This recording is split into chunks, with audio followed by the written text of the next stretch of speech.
But I would argue that is not a factor of feminization, but instead a factor of masculinity. The idea that men can't be in touch with their feelings. You talked about a feeling-first approach being effeminate. So men are simply not allowed to engage with their feelings at all. Like men not allowed to talk about rubbish, and you know. Body bags are data that transcends any sort of manipulation. A self-inflicted gun wound or being hung, it was not like a mass reporting issue 60 years ago in this country or in the West. The Oxford student did not just question Charlie Kirk, he destroyed the foundation of Kirk's entire argument in front of a laughing crowd. But how did it come to this? Let us rewind. Subscribe to MindVista, where political spin gets dismantled. I want to define that. It's a reference to The Matrix, in which a lot of these media heads I'm familiar with that. talk about unplugging yourself, and it's about waking up to the realization that there is an active attack on masculinity, that men's rights need to be, that men are being oppressed in a way, and that men's rights need to be advocated for. Many people have attributed the red pill media to rise in this almost generation of lost boys. I kind of wanted to... The trap was set with a calm question. Toxic masculinity. Toxic femininity. Why is only one taught in schools? More. Kirk leaned forward, sensing danger, but still took the bait. To get your opinion on do you see this generation of lost boys as a failure of, say, masculinity, or are there potential other factors, economic, social factors, such as, the death of the American dream, increasing costs of living in America, increased costs of education? Are there, any other reasons as to why this... He framed it as proof of bias against men, but the crowd did not hear strength. They heard weakness, hiding behind slogans. And tell them to go move to the cities and learn to code. I said this in the previous Q&A, but I can again, which is that a family used to be able to be supported on a single income of 35 weeks of labor a year. Now it takes upwards of 60 weeks of labor a year. However, given all the economic and social and all those factors, the largest of all of them is the cultural and the educational that has infantilized men and hyper-feminized them in the messaging, in the outreach, and in the treatment. And so I can give you specific examples. In what way has the education system infantilized men? I mean, every possible way, from the hypermedication of young men, from in the core curriculum in America, we learn about toxic masculinity from ages 8 in public schools in California and in New York. We never talk about toxic femininity. Do you agree that there's toxic femininity as well? I mean, I think it's an unfair double standard. Why? Well, how can femininity not be toxic if masculinity can? I'm not saying they can't be. Do we teach kids about toxic femininity in our schools? No, tell me yes or no. I mean, I think that they come from two very different places. I think toxic masculinity comes from a level of misogyny, where I think toxic femininity often comes from... Now, Kirk unleashed his trademark monologue, feminism, education, movies, even music, everything, in his view, was an attack on men. The room grew restless. The student waited, then cut in with precision.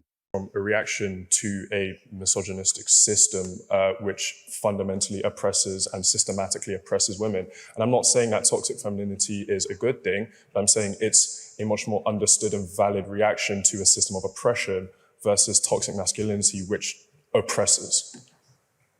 Okay, so even if I grant you that, are they teaching toxic? Has that term ever been used in a school that you know of? What term? Toxic femininity? No, it's not. Oh, that's weird. So only one sex gets criticized and called toxic. Maybe that creates a backlash. Well, because one is creating a system of oppression. Oh, no, that's your interpretation. No, you can make every excuse under the... Here came the blade, suicide, the leading killer of young men. And the student argued it was not feminism, it was silence. Men not allowed to speak of feelings. Fact check 1, the UK Office for National Statistics confirms suicide is the leading cause of death for men under 50. This is not spin. This is hard data. Email. We lost what worked, and we have hyper-platformed. Your own Prime Minister, Boris Johnson, when he was talking at a summit, said we need to actually make things more feminine. Could you imagine if he said we need to make things more masculine? How does that sound to a dock worker in Brighton or someone in Essex? We need to make things more feminine. No, instead, we need to restore the balance that God created man and women. And right now, and by the way, you want an example? Adolescence. How does that movie Adolescence not broadly generalize a theme that, first of all, doesn't exist, secondly, is like a slow motion, like humiliation ritual for the young boys of Britain? Could you imagine if there was a similar movie criticizing young women that are like how they are the ones that are driving men away, about how catty they are, about how they don't want to be. No, it's fine. I'll just complete the point. I could give you data point after data. Kirk dug deeper. He dismissed reporting bias. He claimed the data was obvious, undeniable, but he offered no real evidence.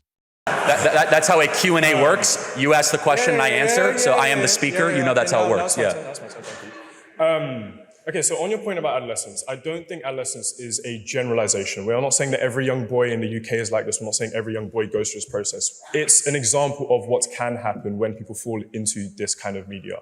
I think it's like, and it's more of a story or a warning to what can happen to people that, you know, fall into these bubbles, who don't find the help that they necessarily need, that can turn violent. And like, this is a perfect example of toxic masculinity, in which the boy feels like he's not affirmed in his masculinity and takes that out on women. Like that, we've also then seen like within men, like the largest contributor to like men's deaths right now is male suicide. Like the crowd leaned in. Kirk said, men must marry and provide. The student calmly said, no, happiness is not one formula. Applause thundered through the hall. To what is the highest contributor to men's death, suicide. And I think this idea that, you know, men simply go back to work and if they're economically assured, then suddenly everything is fine. And, you know, men's mental health was never an issue before like the 90s or whatever it was when we used to start affirming men's mental health, I think is an unfair, it's an unfair point to make. And I think it doesn't speak to a lot of issues that a lot of young men face. And I think it's a dishonest way to go about talking about this conversation. Okay, so which part would you like me to respond to? Let's go to the point about male suicide and masculinity not being allowed to affirm. So to your point, if desperate, Kirk threw out a global claim. Africa, Asia, no suicide crisis, he said. But there was no source, no citation. Just a confident tone covering shaky ground. And to fact check too, WHO data shows high male suicide rates in countries like South Korea, India, and Russia. Kirk's claim was not just weak, it was false. But I would argue that is not a factor of feminization, but instead a factor of masculinity. The idea that men can't be in touch with their feelings. You talked about a feeling-first approach being effeminate. So men are simply not allowed to engage with their feelings at all. Like men not allowed to talk. It is a material fact because we know it's happening in the Anglosphere. It's happening in Australia, it's happening in America, it's happening all across Europe, that suicide rates of men are going up. Depression is going up. Yes. They are correlated together. It's not a reporting issue. There's something undergirding it. And in fact, just one other thing, your own prime minister endorsed adolescence. He sent out a tweet saying, I was shocked to the core when I watched this film and everyone should watch it. So that is an endorsement from the top leader, other than, you know, the king of this country, of I don't even know, may the king endorse that. I mean, an endorsement is not a generalization. Well, hold on. No. He said, The student stayed sharp. He refused to let Kirk reduce life to a single formula. Complexity won the crowd. Simplicity lost it. Gay relationships, I don't think that the institution of marriage privileges one to a life of happiness over any other way of living. So, of course, you have the agency to do that. With all due respect, have you been to London the last 10 years? Men can do whatever they want. I live in London. Are they happier? Men can dress how they want. Men can act how they want. They can go to any club. Has it worked? Yeah, but also we've had austerity. There are other factors outside of simply just. Do you see what you're doing? Respectfully, you're scrambling for an excuse to get away from the truth that's right in front of you. I mean, maybe men should get married and have children. Okay, but I think because it's worked for 2,000 years. I just think it's a very dishonest way to go about this argument. That there's only one issue. Interesting. Can I challenge you on that, though? Sure. Why is it that the men of much poorer African and Asian countries don't have suicide issues, yet they have no money? How do we know that? Oh, we know. Again, by appeal. Kirk circled back, clinging to the same line, but the room had already decided. His voice echoed weaker now. actually does value marriage and does have children, but they have no money. So therefore, how could you say it is a material problem why the men of London, who can dress how they want, go to whatever bar they want, are not happy?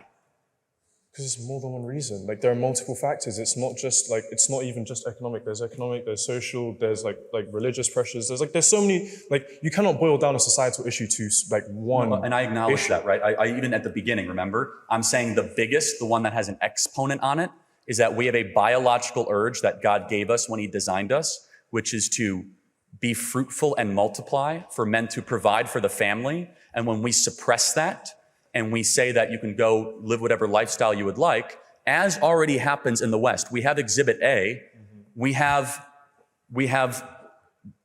And then came the knockout. Freedom. Men can live single. Men can live different lives. Happiness is not owned by one tradition. The audience erupted, leaving Kirk with no way back. This debate was not about one question, and it was about exposing a pattern. Kirk spoke with slogans. The student pressed with logic, and confidence without evidence collapsed under truth. Facts beat theatrics when someone refuses to nod along. Reducing human struggle to one formula is weakness, not strength. Debate is won not by volume, but by evidence. If you loved watching spin collapse under facts, share this video and subscribe to your channel for more fearless breakdowns. This is not just commentary. This is where the noise ends here and truth takes the mic.